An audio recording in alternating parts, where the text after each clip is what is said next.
Сақтар Ираннан Мысырға дейінгі аралықта жорыққа шығып, әлемдік тарихи оқиғаларға қатысқан жауынгер тайпа. Жеңілмейтін парсы патшасы Кирді жеңіп басын алған. Осы аңызбен толығырақ танысайық. Парсылардың сақтарға жасаған жорығы біздің заманымыздан бұрынғы 530 жылы болған тарихи деректерден белгілі. Парсы сақ әскерлері Әмударияның ескі саласы Үзбой деген жерде кездеседі. Бірақ Кир айлакер әскербасы болды. Ол туралы аңыздар көп. Әрбір сақтың таңғалдым ектісіне, тәубеткен тақта отырған тектісіне, Томиристей патшасы бар қайсар халық төзе алмас ешкімнің тепкісіне. Мемлекетінің аумағын кеңейту мақсатында Кир патша сақтарды бағындыруды жоспарлайды. Сөйтіп сақ еліне елшісін жіберіп, сақтардың патшайымы Томиристің өзіне тұрмысқа шығуын сұрайды. Бұл Кирдің сақтармен соғысуға сылтау іздеу еді. Патшайым Кирдің ұсынысын қабылдамай, елшіні кері қайтарады.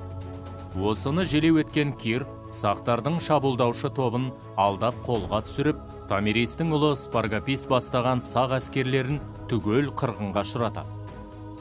Сүйікті ұлы мен шеп бұзар жауынгерлерінің қаралы хабарын алған Томирис Кирге жаушы жібереді.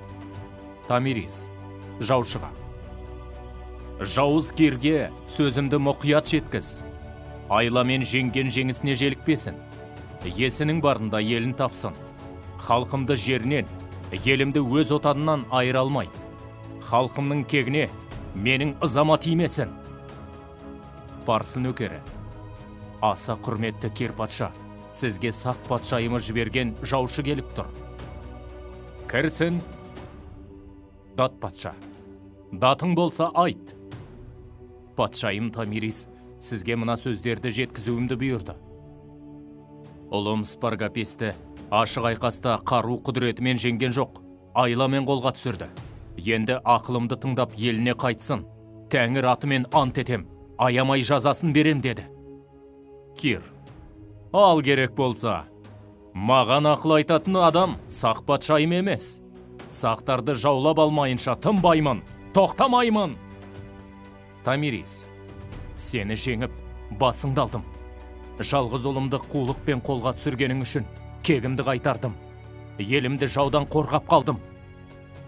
Осылайша сақтар өздерін жаулауға жасанып келген басқыншылардан елінің тәуелсіздігін сақтап қалды. Томирис патшайым сертіне жетіп, ел басылық ұлы тұлғасымен, қолбасшылық ерлігімен тарихта қалды.